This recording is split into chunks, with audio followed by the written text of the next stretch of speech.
maybe found some folks that you had some things in common with. Maybe you even found an old friend. I went from breakout room to breakout room, and I saw some neat art that people had made. I saw some great career plans people had. And I was even in a room that people preferred calling over texting, which I thought was amazing. So anyway, thanks for taking part in all of that. I do have the honor of introducing our speaker this evening.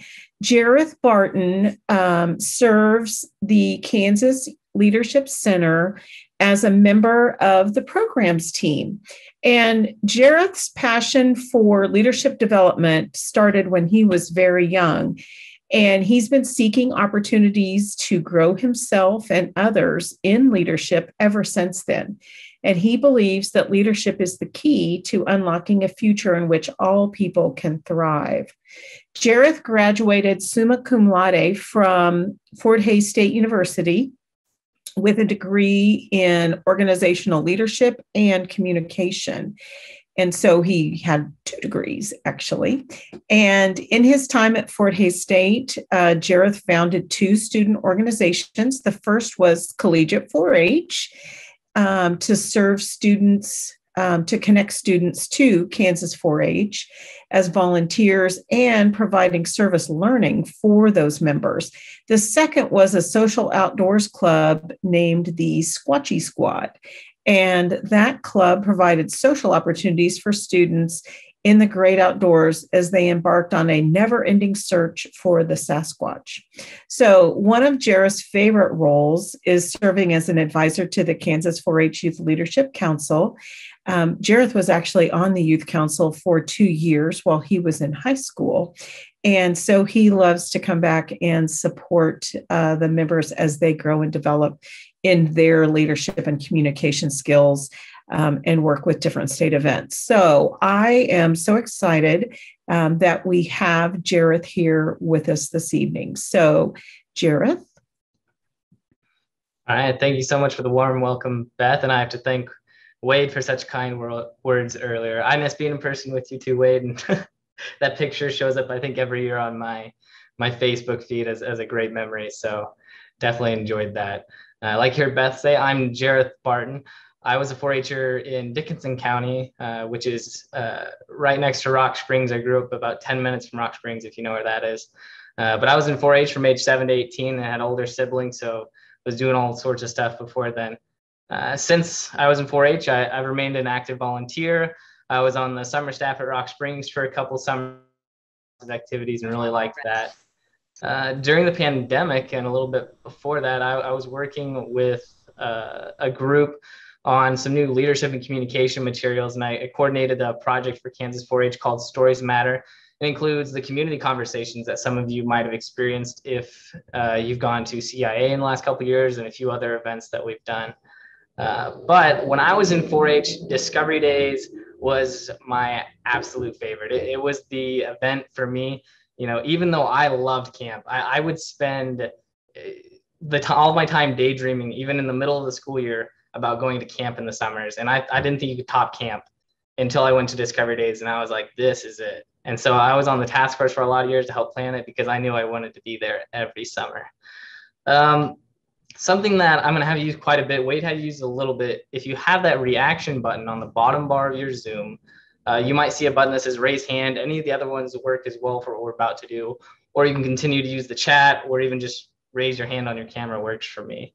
The first thing I'd like to get from you all is, for how many of you is this your first time participating in Discovery Days? Give me a reaction or something in the chat. Let's see all these. Lots of reactions. Awesome. All right, for all of you that just reacted, I have a little assignment for you as I keep talking here. I'd like to see if you could put it in the chat if you're able. Tell me what's the reason that you signed up for this experience. You know, what made you click on that link tonight, even maybe if you weren't the one that signed you up. And I'd like you to be honest. If you're one of those that's here because someone told you to be, like a parent or something like that, go ahead and be honest. You're not going to be in trouble. I promise. It'll be good data for here in a minute. While our first timers are putting that in the chat, could I get a reaction? We can go ahead and lower all these hands here. Just a second. While I'm doing this, if I get a reaction for everyone that it's your second time, so you were online with us last year as well. All right, I see a couple of those, a few of those. All right, awesome. You can go ahead and put your hands down. All right, now I'd like to see how many of you, this is your third time or more being at Discovery Days. So you remember being in person at least 1 year. Let's see a reaction for those people. I've got a few here. All right, so I need a couple volunteers from this group. Katrina, I see your hand, and Corey, I think I saw yours go up, and maybe Bailey here. If you're able to unmute, I have an assignment, but I'll give you just a minute to think about what you're gonna say though. I want you to share with everyone, what your favorite part about that experience. Corey, I'm getting some feedback, so I'm gonna mute you for just a second, but I'll need you to unmute in just a minute here. I need you to tell us what your favorite part of Discovery Days, back when we were in person, the way Discovery Days has been for such a long time. So I'm going to explain to them kind of, what the purpose was, what we did there. But you get about 1 minute here to come up with that story about your favorite part.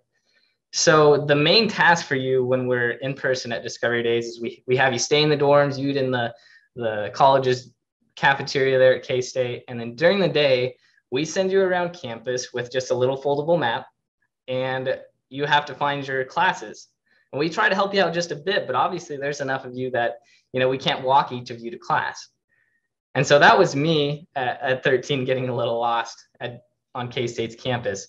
But that was a big part. And so you were realizing some of that responsibility there. That was the main part, but obviously we did a whole lot of extra stuff in the evenings. That was a whole lot of fun. So let's go back to our volunteers that have been there before. Corey, can we start with you? Can you share us, what was your favorite part?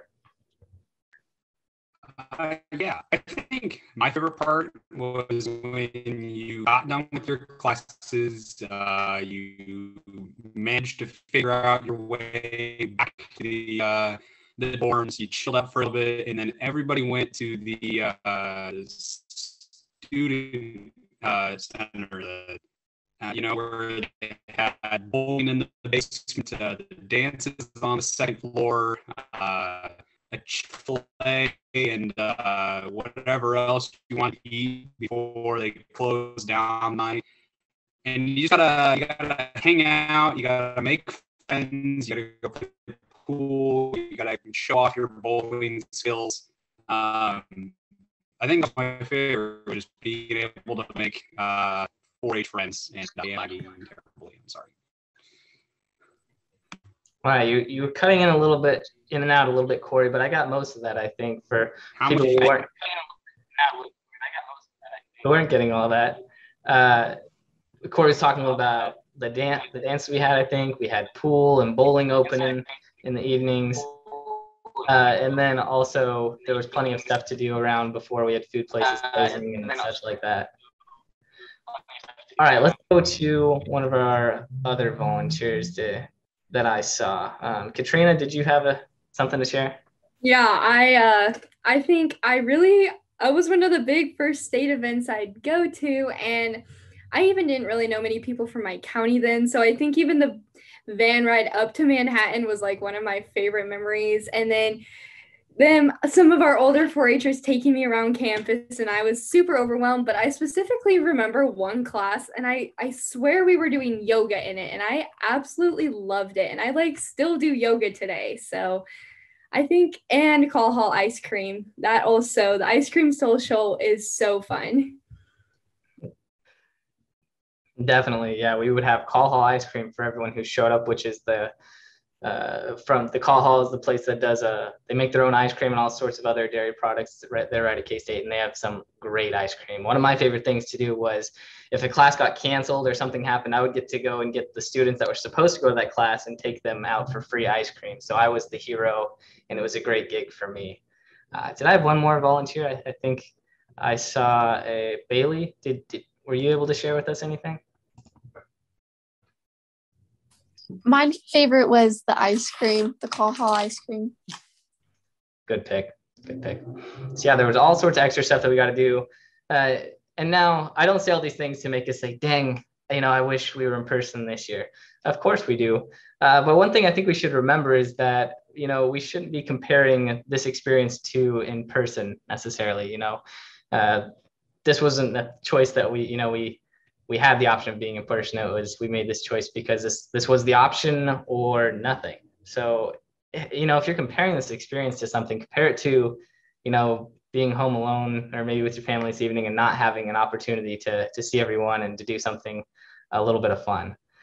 So I want to share a little bit of one of my stories about my first time at Discovery Days. I had this friend that I went with. His name was Brendan. And we made the wave game on accident on the way to Discovery Days. When Katrina was talking about that van ride, we had one of those. Ours wasn't very long because we were pretty close to Manhattan. But we, on the way there, got bored and started waving at people in random cars. And you got a point if they waved back. And it was a pretty simple game. Then we added on, if they didn't wave back, you lost points. You had to be pretty strategic there. What we didn't plan on is when we got to campus, we decided to keep playing this game.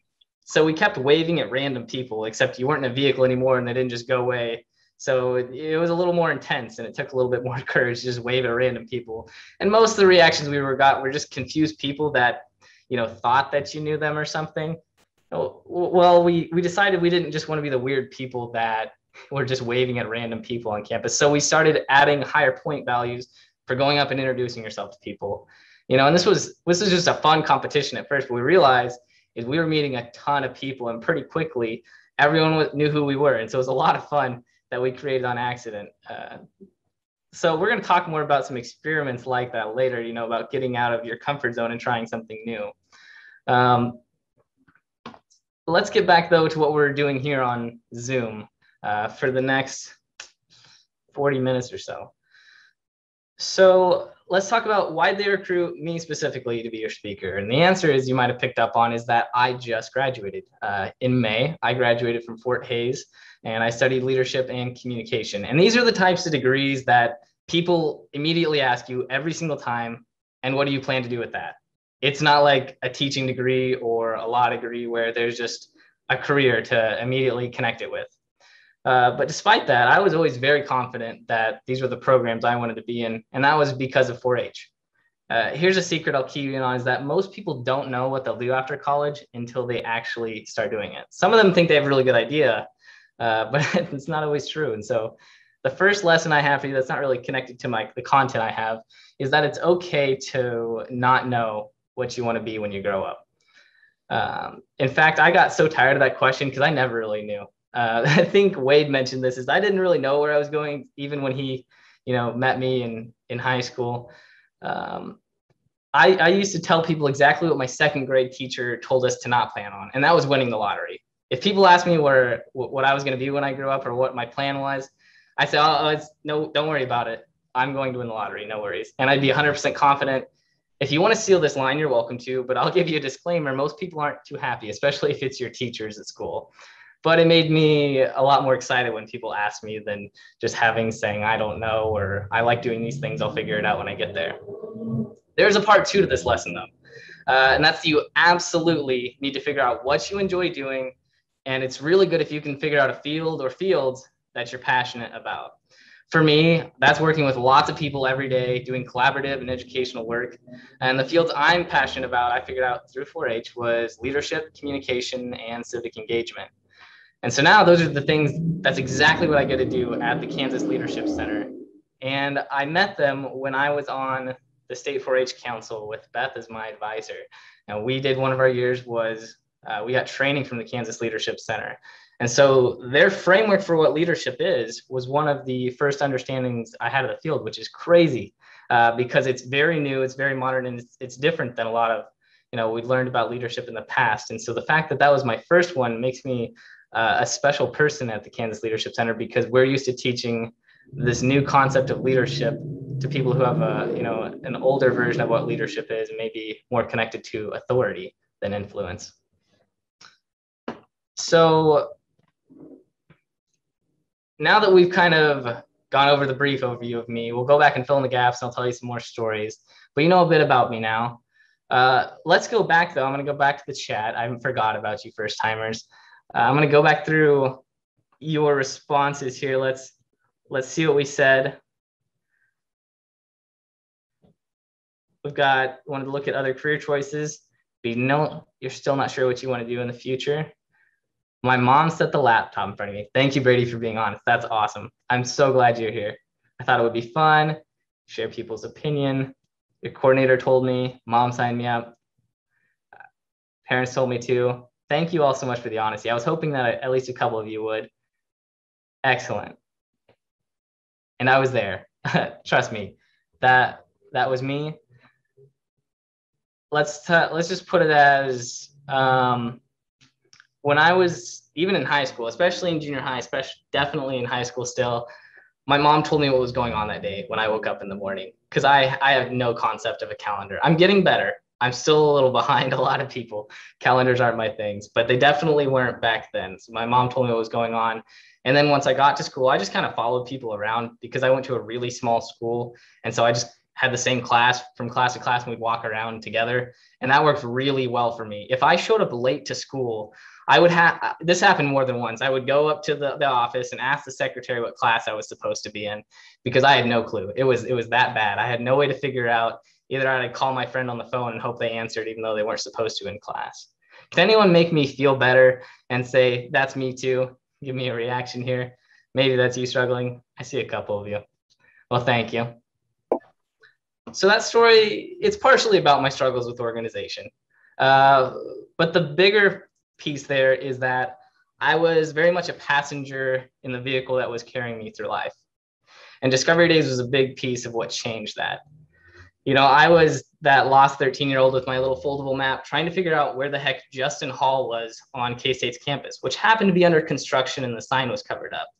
So, but I was out there on the edge of campus trying to figure out where I was. I almost walked off campus, I think, a couple times, but I was good enough to stay there. There wasn't anyone around to help me that I knew. I didn't see any more green shirts because they'd all gone to class. And I finally realized I was going to fix this myself. So I went into a random building and found a front desk and asked them where to go and got some good directions. And there's no reason to feel bad if you're reflecting and thinking, yeah, I'm not driving the vehicle, you know, that's carrying me through my life yet. And there's a good reason that you didn't growing up. Inexperienced drivers in this vehicle tend to get lost without guidance, good direction. You know, and it might be time for you, though, to request a learner's permit. If you were like me, and people like my mom probably weren't so confident in my ability to make my decisions about what I did every day. So, you know, it might be starting small and asking for that learner's permit. What can I start making decisions on in my life? And that'd be a great conversation to have with your parents. But those of you who are thinking that you are seated firmly in that driver's seat, you're in the right place. And I hopefully I have some good directions for you. And if you joined this conversation late and you're not really sure about this metaphor yet, you can go ahead and step out of the vehicle. We're not doing virtual driving lessons, I promise. You can go ahead and find yourself a comfy seat, and we're going to talk about some less comfy stuff maybe. So I found this when I dug. I was really hoping I would, and I did. This is my Discovery Day shirt from the first time I went. It might be backwards for you, I'm not sure, but it says Revolution of Responsibility. And that was in 2012. That was when I was 13 and got to go to Discovery Days for the very first time. And if you saw that color, look at this beautiful neon yellow. This was the coolest color that year. And let me tell you, probably a few years around that. If you looked like a highlighter from head to toe, you were the coolest person in the room, guaranteed. And that was me in junior high. I had neon yellow shoes that was my neon yellow pants and shirt and probably a hat or something to go along with it. It was all neon. And I'm convinced it's going to come back someday. So I'm not throwing any of that stuff out. And know that I said it here. We're going to go back to neon. But back on topic, I'd like to carry on a tradition of Discovery Days introducing young people, that's all of you, to a bit of responsibility that's coming your way whether you're ready or not after high school. So if you remember, I work for the Kansas Leadership Center, which is KLC for short. I can show you here some proof.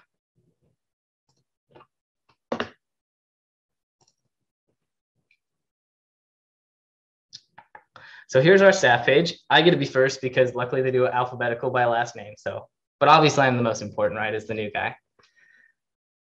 Also, a lot of the content we're going to go over today is from this book here. It's titled Your Leadership Edge. It's from the KLC Press, and it's written, one of the authors is our CEO, Ed O'Malley. It's called Your Leadership Edge. Lead anytime, anywhere.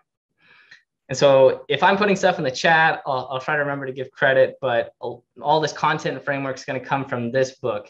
And if you're interested in buying it, I'll try to remember to drop this at the end and you can ask for me to do it again, but go ahead and stop sharing. Here's a link to the book in our store. It's about $20 plus shipping and handling. I think your parents would be pretty impressed if you asked for it for a birthday or Christmas. Anyway, they often say at KLC that leadership starts with you and it must engage others. And today we're actually going to spend some time focused on you. If you don't already, it'd be good if you had some paper or something to write on, at least something to take notes, however you do that. So hop up and grab that. And while we're waiting on people to grab those things, do I have a volunteer for someone to share something that you tried recently that you think really paid off? Like my example is, for my new job, I had to move to Wichita, which I came from Woodbine, Kansas, which was like 160 people. And I went to Hayes, and that was a pretty big jump. If you've ever been to Hayes, it's decently big, especially if you're comparing it to a small town. But Wichita is a whole new monster. And so that was honestly pretty scary when I moved into my 1-bedroom apartment in downtown Wichita. It was tough, but it's something that's really paid off, and I'm really glad I did it. Do I have a volunteer who would be willing to share something like that? It doesn't have to be that big. It could be something small. Jaden, you have something?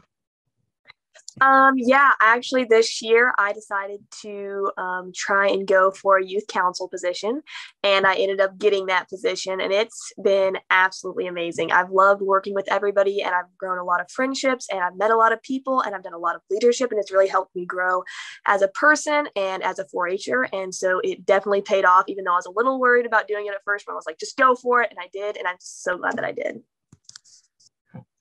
Thank you, Jaden. I'm also very glad you did. It's been awesome working with Jaden this year on the state council. We're going to start today with a competency titled Experiment Beyond Your Comfort Zone. And when we talk about getting in the driver's seat, that's something that is going to be outside of many of your comfort zones.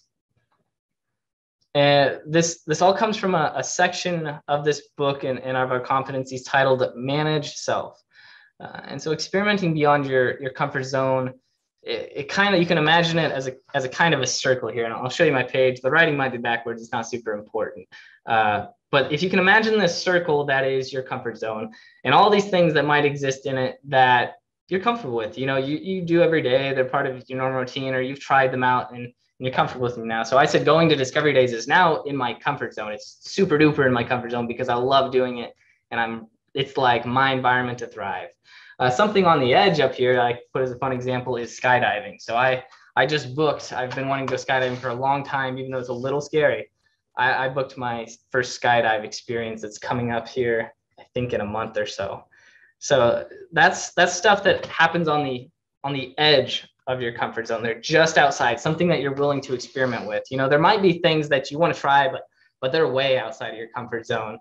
There's things beyond skydiving that I'm like, heck no, I'm not ready for that. I need to work up to that. So these can be all sorts of different experiments, and you can draw these comfort zone circles for all types of things in your life. So go ahead on that thing that you have to take notes.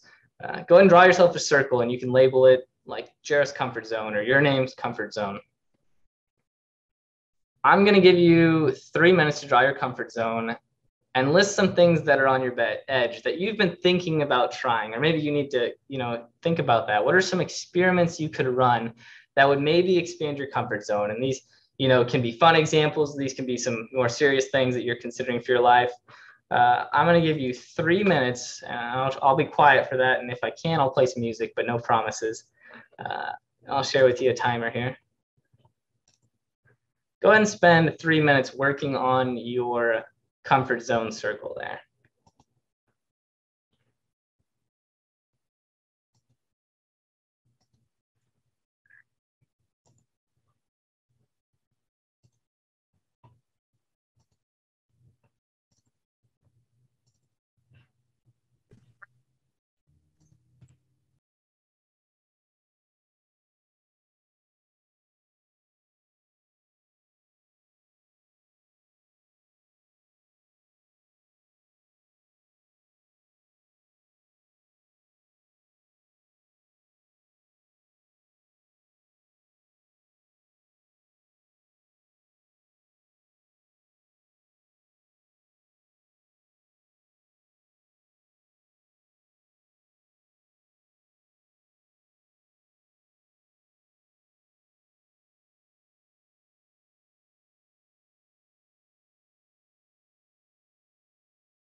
All right, go ahead and finish up what you're writing, get that last comment in.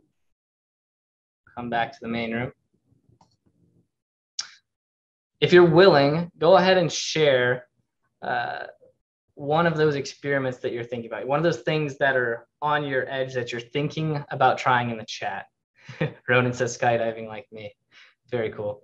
Go ahead and put those in the chat, and let's see what we got here. Talking to new people. I know it takes a second to type these out. I'll give you just a minute. Running a marathon. Very ambitious, not for me, but good luck. Heights, yeah. Skiing. I love skiing, but I'm really bad at skiing. I have to snowboard. Interesting foods, applying for jobs, traveling to Europe. Hey, taking classes that you don't know anyone in. Good one, Emma. Trying out going on a ship. Bungee jumping. Changing style. Taking college class credits. Great examples. But what I want to point out is there's probably some reasons you haven't tried these yet, besides, you just haven't made the time. There's a reason they didn't just do them.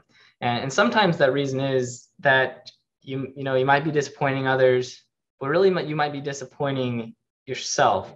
And what I want to talk about next and transition to is choosing among competing values. So any decision that you're going to make in your life, you're going to realize that you have some values around it that are influencing your decision. You might also consider, who are you scared to disappoint? So like someone just said, I was scared to do everything that I was scared to not do everything that my friends were doing. You might have heard of FOMO, fear of missing out. And that was big for me. I wanted to be in the in crowd in high school. I didn't want to miss out on what my friends were doing. I really valued fitting in. And luckily, eventually I realized that I needed to compare that to a value of, growing myself and others, that self-growth.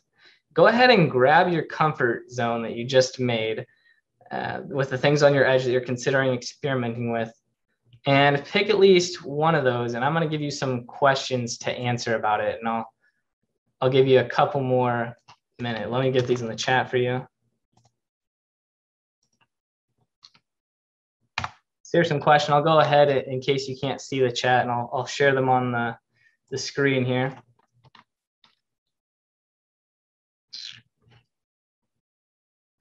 Thanks for being patient. All right. So I'm going to start a timer for 2 minutes this time. Go ahead and start answering these 4 questions and see how many of your experiments or things you want to try you can get through for this.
All right. So we're going to come back for just a second, and then I'll send you back to some more self-work time.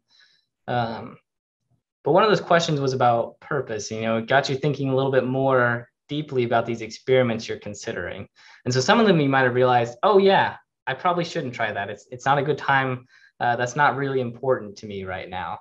Others, you might say, I'm still kind of confused. Why haven't I gotten to doing this yet? And so start thinking about, those values that we talked about. What values do you have that are associated with that? Maybe some things that are stopping you from trying it. What are those values that are motivating you, saying, I should do that? So I'm going to give you 3 more minutes here. If you run out of time, feel free to go back and answer the question for some more experiments or add some experiments to your circle and start considering what values do you have at play. So I'll give you 3 more minutes here to do some time alone.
All right, let's come on back. Hopefully that was plenty of time for you to work through some of those. Hopefully you had a little bit of extra time there.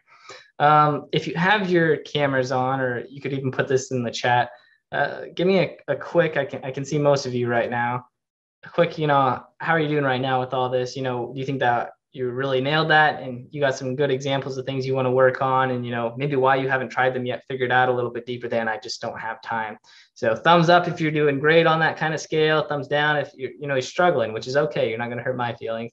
And then maybe somewhere in the middle if this is new and you're not really sure. Great. Thanks for that feedback. All right, good deal. So we got into that a little bit. And so hopefully some of you are starting to see those experiments as things as something that you're going to try, that you're a little bit more serious about now, and you've considered the reasons that you aren't trying them. It's not just one of those New Year's resolution type things that you say, I'll just do them. And we don't take the time to think about, well, why haven't I done that yet? Why am I not going to the gym every morning like I want?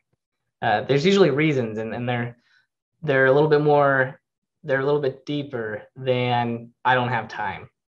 So keep considering things like that. That's a quick way to think through, how can you grow yourself? And it's a great example of how to self-reflect, which I strongly encourage you to do from time to time. You think you feel stuck and you want to make some progress in your life. This is a great example of an exercise to work on yourself a little bit. And we're going to do some more work. I'm going to give you some more exercises here. The next piece I want to transition to is knowing your strengths, vulnerabilities, and triggers. And again, this is something from that Your Leadership Edge book that we teach at the Kansas Leadership Center. So strengths, these are things that come naturally to you. These might even be things that you love spending time getting better at, even if you're not great at them. For me, that's probably creating and maintaining social relationships. In the professional world, I get to call that networking. I really like getting other people excited about projects, and these are things that I really enjoy. The next category, though, is vulnerabilities. And you'll notice it's not called weaknesses like you might hear often for this type of activity. It goes a step deeper than that. And so a weakness for me might be that I'm terrible with calendars. I'm not very organized. That's a weakness. But vulnerabilities are something that leaves you open for attack, we might say. So examples for me of some vulnerabilities is that I'm scared of looking incompetent. I'm scared of looking unreliable and untrustworthy are just a few examples to put out there. So a real world example is the other day I was late to one of my team meetings the other day at work. And the reason I was ineffective for the rest of that team meeting, luckily it wasn't a super important one, wasn't just that I'd missed the couple, the first two things on the agenda. I could have just looked at the notes and got caught up. So that wasn't the real problem. The bigger reason is that I was focused on these feelings that were kind of at this gut level for me. I feel like they don't think that I know how to be on time. I'm unreliable, and they can't trust me. And that I just focused on that because sometimes when we mess up, these things that we're scared about when we're maybe you're presenting, giving a speech, and you don't want to look like you're not in charge or that you're scared. These are vulnerabilities that you're worried about so much that they make you less effective. And like I said, they're at the gut level. Does that sound okay? Do I have any questions that you'd like to follow up and get the difference between weaknesses and vulnerabilities before we move on?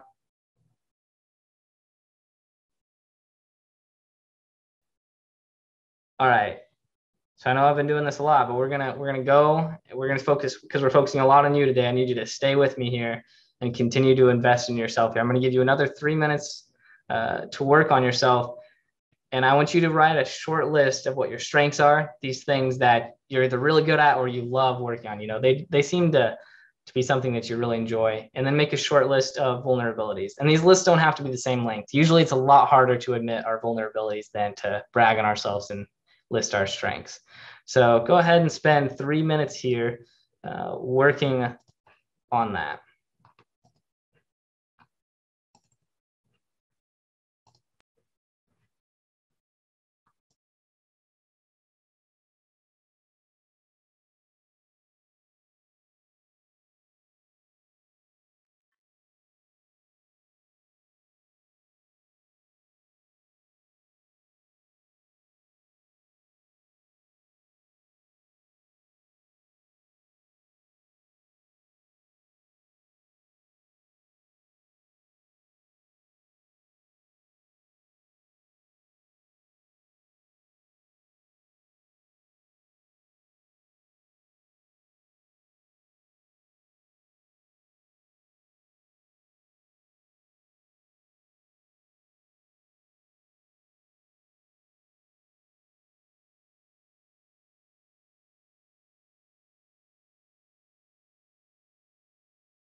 All right, thanks for spending some time on that.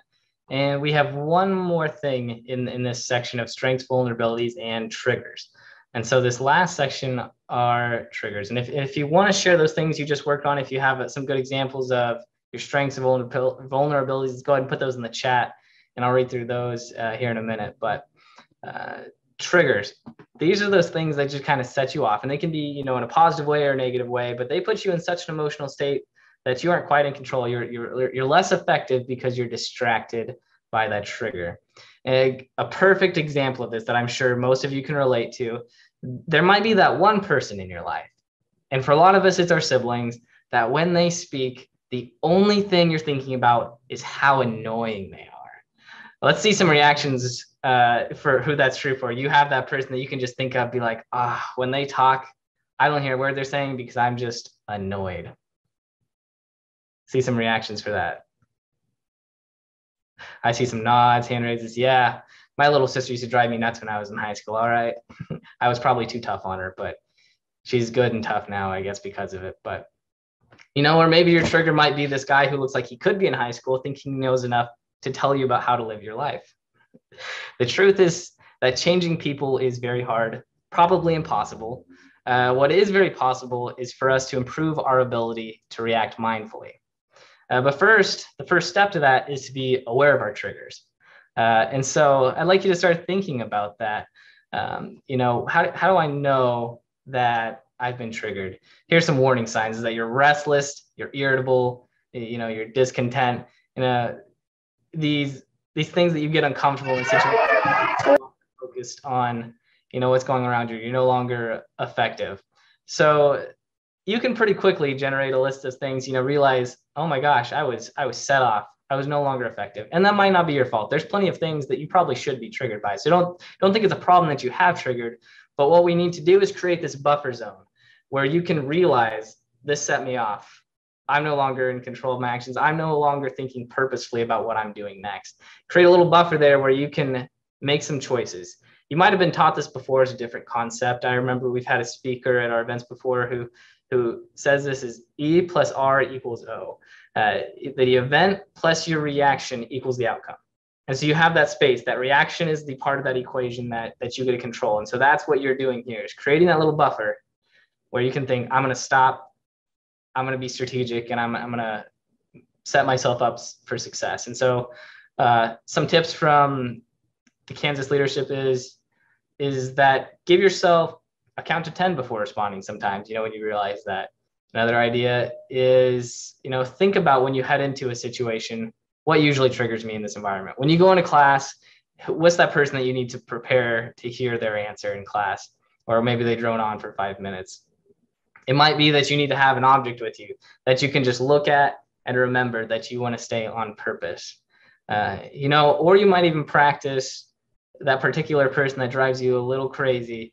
Adopt a new perspective, be a little curious and say, you know what, maybe they're just really passionate about, this subject, and they really want to get their idea on the table. And, I could be curious and listen a little bit better. Be open to multiple interpretations.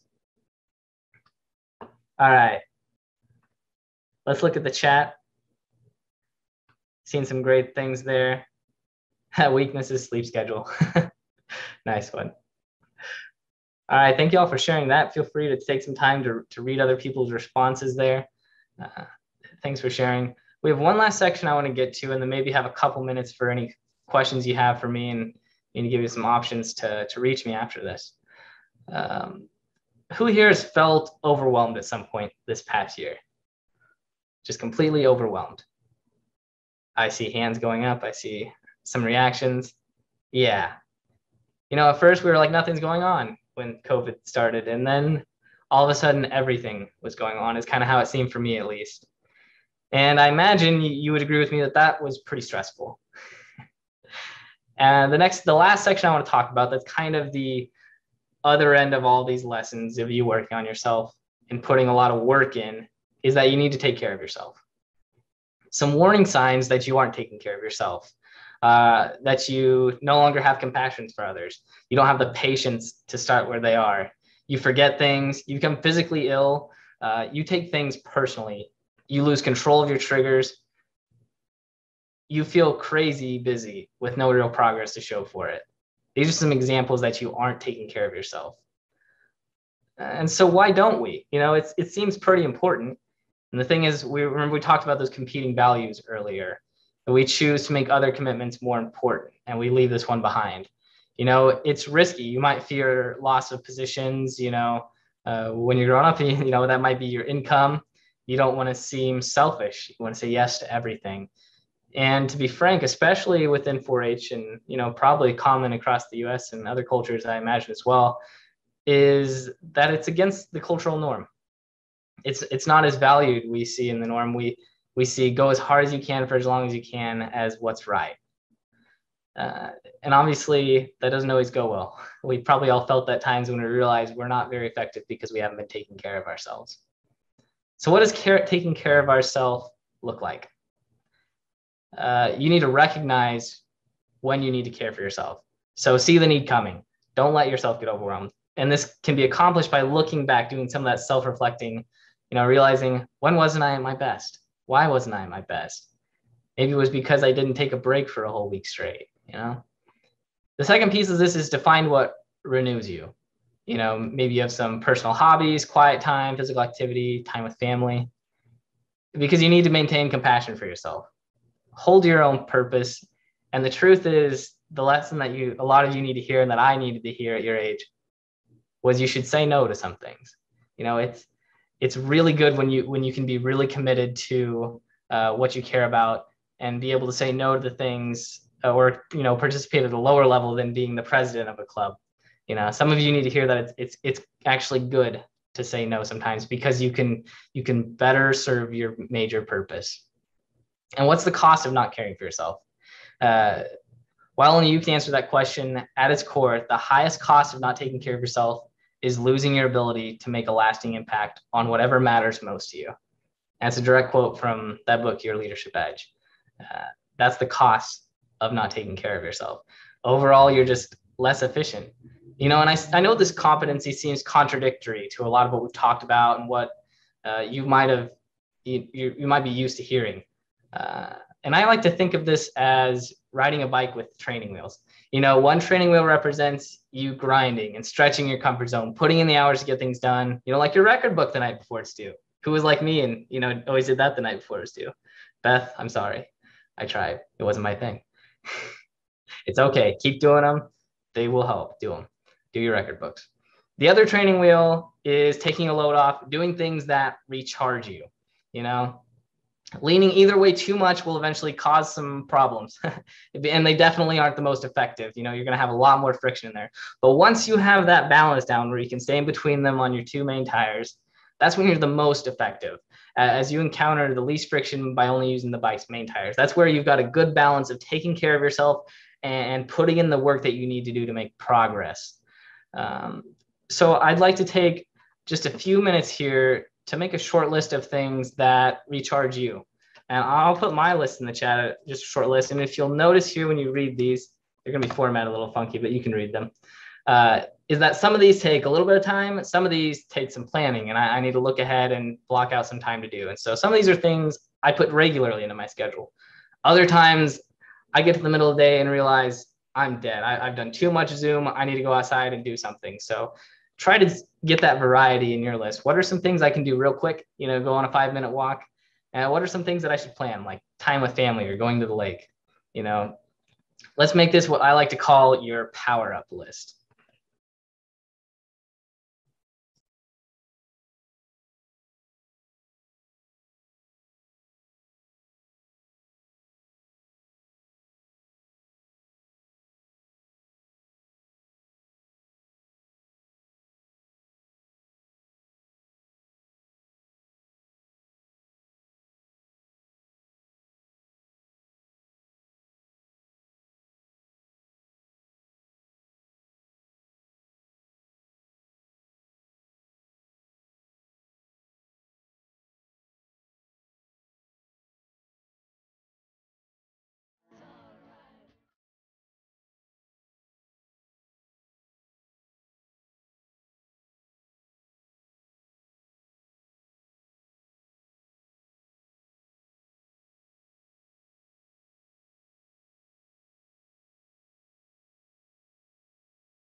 All right.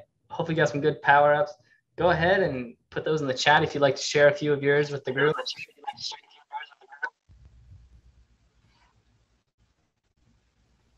All right, so we're coming to the end of our time, and I'd like to leave just a few minutes for if any of you have questions. But let's go ahead and see some of these examples in the chat before we move on. Julia kicked us off here with camping at the lake, talking to your animals, listening to music, go for a run, sit in the creek and enjoy God's nature. Great examples, Julie, thanks. Work out and go outside. Beth, gardening, cooking, going someplace new, which we can do more of now very soon. Ronan, I can agree with that one. Be lazy and get some music in there. All right, great examples. So just remember that without this piece to balance all this work, there's going to be some times where you crash. And there's probably going to be some times where you crash anyway, because none of us have really perfected this, to be honest. This is a thing that plenty of people forget to do, even those of us that know we need to do it. So with our last few minutes here, I'd like to go ahead and open it up. If you have any questions you'd like to ask me, go ahead and either put them in the chat. Feel free to raise your hand or give me a reaction. I can call on you, something like that, so we don't have everyone trying to speak at once. But if you have any questions for me, it can be about, my experience in 4-H, going to Fort Hays, my new job, whatever, or maybe it's about some of the content today that you'd really like to know more of.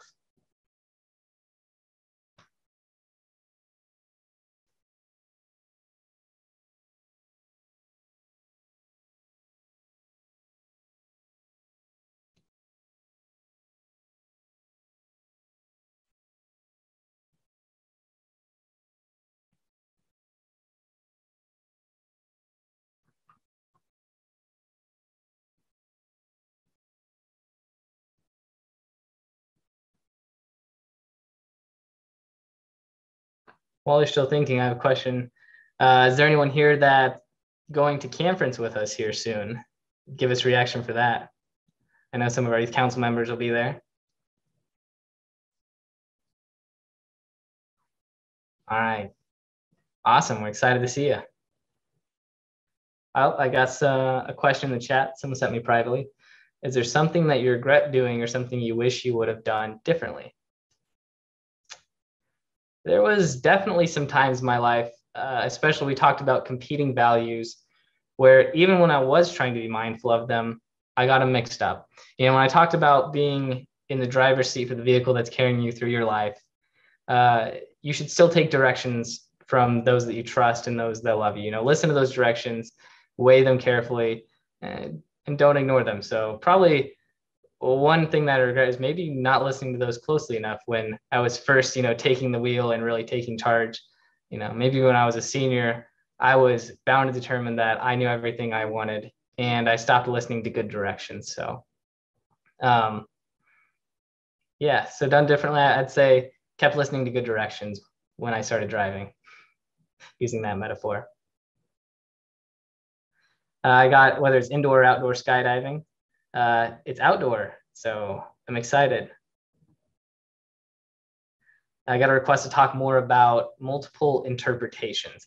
And so for anything that a group's trying to decide, and we're talking about you today, and looking at other people, considering another perspective of where they could be coming from. But also when you're in a group working together, trying to do that thing called leadership or teamwork, and you're coming up with a solution. The path that a lot of our groups fall down, especially groups like maybe your 4-H club, where you all get along great if things are going well, and the first idea that comes up, we vote on and we say yes. I would challenge you to have some more discussion on motions in your meetings, because that's a great example of times, at least for me growing up, where it was the first idea that was proposed, we went with, because we didn't take the time to slow down and value multiple interpretations. What are some people who maybe aren't here, or people that are here that we haven't heard their voice? What are their ideas that could influence our perspective and help us make a better decision and make less mistakes down the road? Got a question about who can go to conference. This year, I think registration's closed, but let me hold that question for just a second. One of the youth council members if you have a little blurb on conference to promote it for next year, I want you to have that ready in just a second. Let me answer my next question though. What's my favorite place to go to relax, to hang out with friends? Well, I was just in Hayes, and so I mentioned disc golfing, and we did something I probably wouldn't recommend, but we would go get in the creek that was in the disc golf course, and we would go jump in no matter how cold it was and go fish around for discs because, you know, we were cheap and didn't want to buy them because we were in college. So that was something I enjoyed doing. You definitely took 3 showers after that, but that was a fun thing to hang out and do. Did one of my youth council members have a little blurb on conference?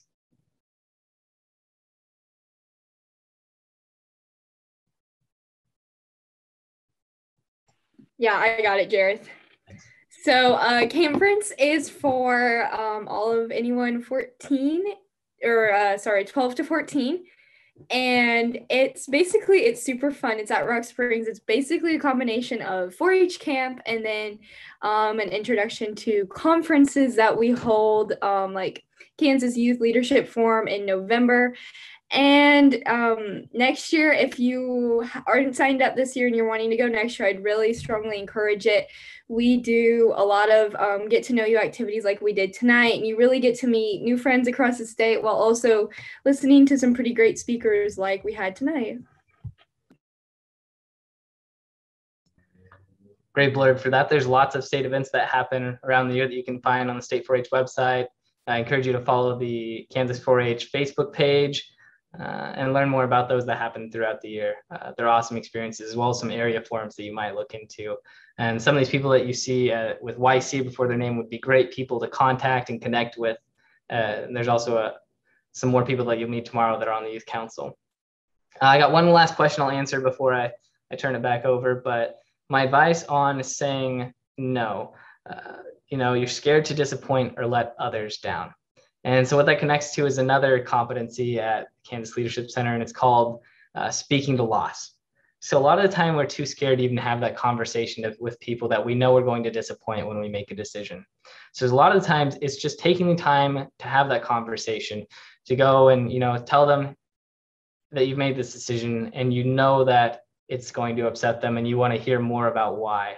You know, and just listen, start where they're at and try to talk through that with them. You know, it's not always going to go well, but taking the time to go and start where they are is really powerful and something I challenge you to, you know, consider that as one of your experiments on the edge of your comfort zone. So just having that conversation with those that you're going to go let down instead of just throwing it on them is a challenge that overall is very helpful. I recommend it. All right. Austin asked me again if it's indoor or outdoor skydiving. It's outdoor, Austin. All right. Thank you so much, everyone, for being great participants and having great questions for me. It was an honor being able to speak with you and at Discovery Days. And I hope to see you all in the future at 4-H events. And I'm excited to be back in person with you. So with that, I'll turn it back over to our event leaders.